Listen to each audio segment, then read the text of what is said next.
Thank you so much for tuning in and watching this video. I hope it's only going to be about 8 or 9 minutes. There are so many incredible things that God has done. He's totally blown my mind away, and I just want to share it with you. I'm so excited. We're going to talk today about the boarding section that we began a year ago. I'm going to talk about the vocational training land that we want to purchase for a need, and then also our orphanage and a need there. But most of this is just kind of praising God for blowing my mind away, as I said earlier. I want to let you know, first of all, I won't be around or available for the month of July. By the grace of God, I'm taking my first sabbatical in 28 years of full-time ministry. And so for the month of July, if you need to get a hold of somebody concerning the ministry, I've been training Emily, my administrative assistant. You can contact her, Emily at restorationuganda.com. She can handle everything for you until I get back. I'm here till all the way through the end of June, and I'll be back August 1st, but I won't be checking emails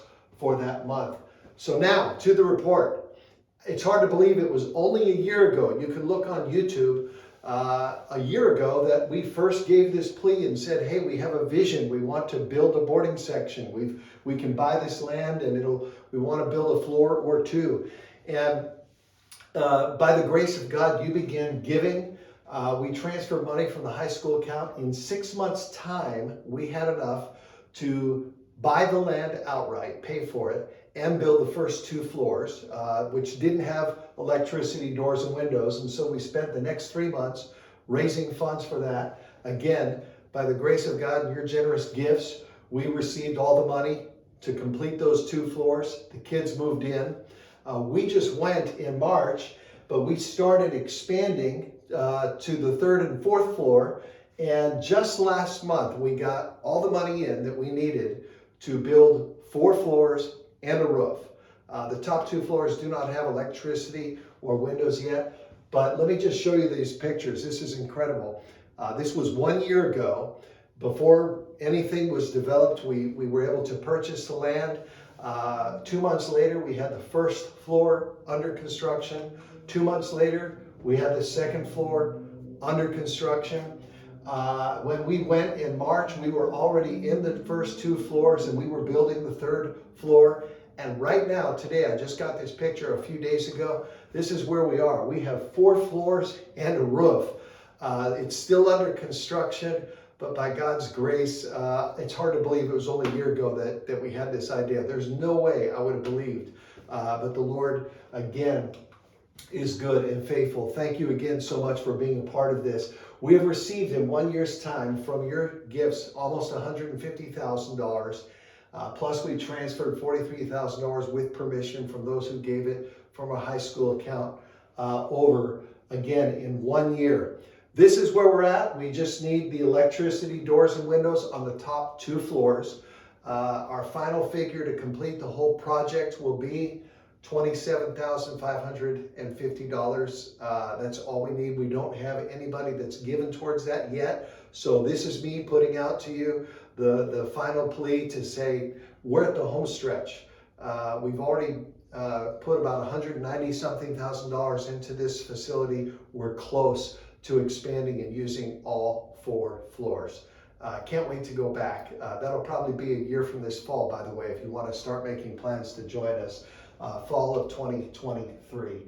The second amazing thing I have to tell you is when I came back from our trip in March, April, we gave a report. We talked about this piece of property right here that is directly across the street from our church.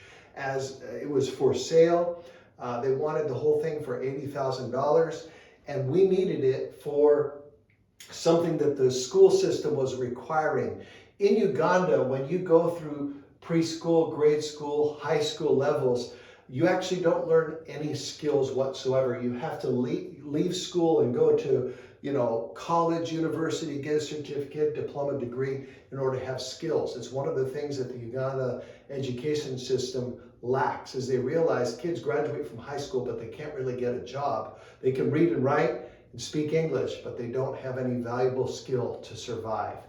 And so what the Uganda National Board of Education is requiring within the next 10 years is that all schools, such as ours, teach skills training, vocational training, and we start in the 4th grade and teach those kids for 7 years some skill so that by the time they get their S4 ordinary level diploma, that's 10th grade, they have a skill and they can get a job. Things like secretarial studies or tailoring or electrician or hairstyling or welding, something that can be translated. Again, this is a good move for the Uganda school system, but we need to have a place to be able to teach kids these skills. This is not a college or a university. This is for our high school kids that we already have. We're trying to get a head start on meeting those standards. And so this piece of property right across the street came for sale. I told you literally 3 months ago we needed $80,000 to purchase, but we only needed $40,000 down to secure the land, and we could slowly pay it off. I am blown away to tell you that as of right now, this land is now ours and it's paid in full. Yes, $80,000. I can't believe it. It's a long story. I won't go into it, but God has provided debt-free through a very generous donor. We now own this land. So again, later in the future, after we get our boarding section done, we'll probably start the process of creating a vision to build something here as well for the expansion of our skills center for our high school and primary school. One of those people, Joanne is how her name is pronounced. She's been with us for 5 or 6 years. She has a certificate in fashion and design. She is being sponsored by someone on our staff, $200 a month, so that the next couple of years she can go and upgrade her certificate to a diploma so she can be one of the teachers in that new vocational training that we're going to have. We're excited about what God is doing there. Lastly, I want to talk to you about our children's village, this orphanage. We don't talk about it as much because it's not located right there where the school and the church are. It's north. This was our original vision. When I took my very first trip was to establish an orphanage. And this picture was taken in 2009. I want to talk to you about this woman here, Mama Julie. Mama Julie is Queen Helen's sister, Queen Helen Hilabutai, her sister. And way back in 2009, she went and lived out at the village and became the mom to those kids. And these orphans who had no parents, no family whatsoever, she literally created a family. 8 years later, you can see she's still there. She actually ended up getting married and started to have her own children as well. And then her and the kids were living there. Right about the time COVID hit, things changed. I want to just show you real quick. On my last trip just a few months ago, I saw Frank, one of our original kids, Sarah, Derek, Cisse and Victo, who are sisters. These are original pictures of what they looked like when they first entered the orphanage. Shadid. All of them said the same thing, that since Mama Julie left the orphanage, and she left a couple of years ago because she had to, she couldn't survive out there. She had a husband, her own kids, that it's like the heart of the orphanage left. She was the heart of it. She just had a heart for the kids. These are her own kids, Vision, Victory, and Victor, and they used to live out at the village with Mama Julie. But things have now changed. On my last trip, we saw Ida and Zoea.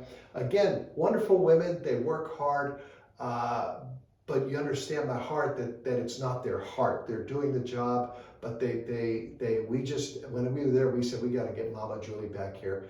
And so Pastor Frank said, there's a way we can get her back.